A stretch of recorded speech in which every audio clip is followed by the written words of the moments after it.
Message ko sa Pilipino, kabalo mangod ko, alam ko ba how he took his oath seriously.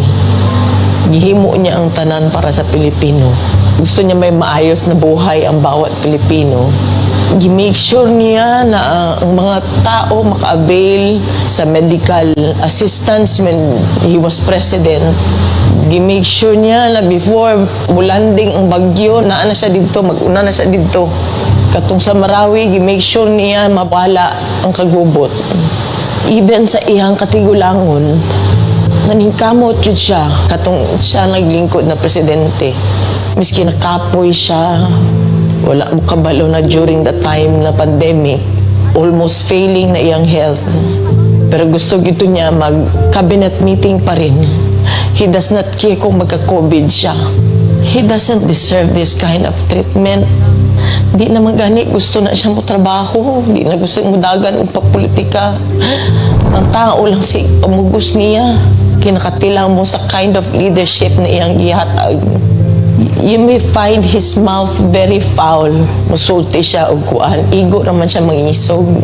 I remember that time na giingnan ako ayuhan ng Pasig River. Giingnan ako na siya.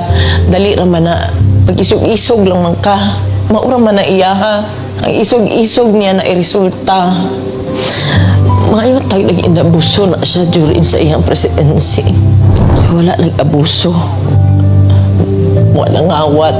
Ipakambaba siya, miski presidente na siya. Makita niyo mo siya matrato-tao. Naluhoy ko kay pagkaon na lang ang gusto. Dili na siya materialistic. He doesn't care kung naa siya'y kwarta o wala. He doesn't care kung unsa iya ang isuot. Daan.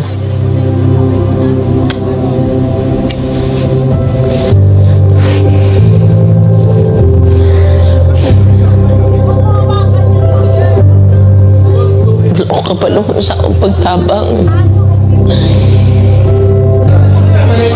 Kasi kaluoy lang unta. Kaluoy na lang. Abuso. Grabe. Abuso. Simple lang ay yung gusto. Nag-deprive pa yun ninyo.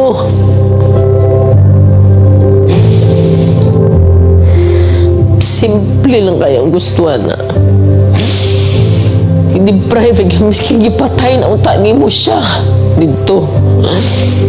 Kidnap ninyo. Mag 80 years old na siya. Kabalo mo ko sa iyang health.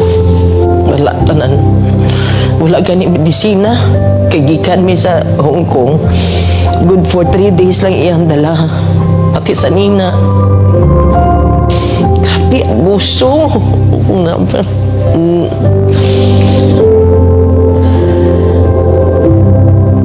Grabe. Wala man na siya ni trigger o pusil. Maski isa. Wala man na siya gi-pusil.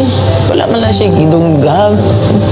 Hina-accusations 9 kabuo. Asa man ang 9. Wala maganin niya magkiti. Siguro ng 9 na gina-accuse siya. Ako gani. Grabe gani. Gulong na nilang gibulhot na nila diri sa Pilipinas na iyang natawan.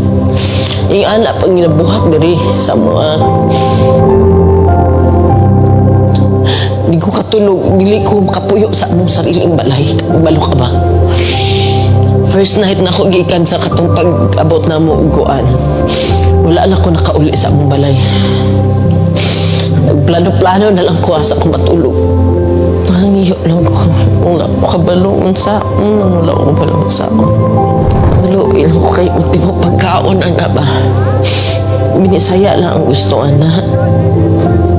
Kung uba naghandong, mansyon ka na sa dili.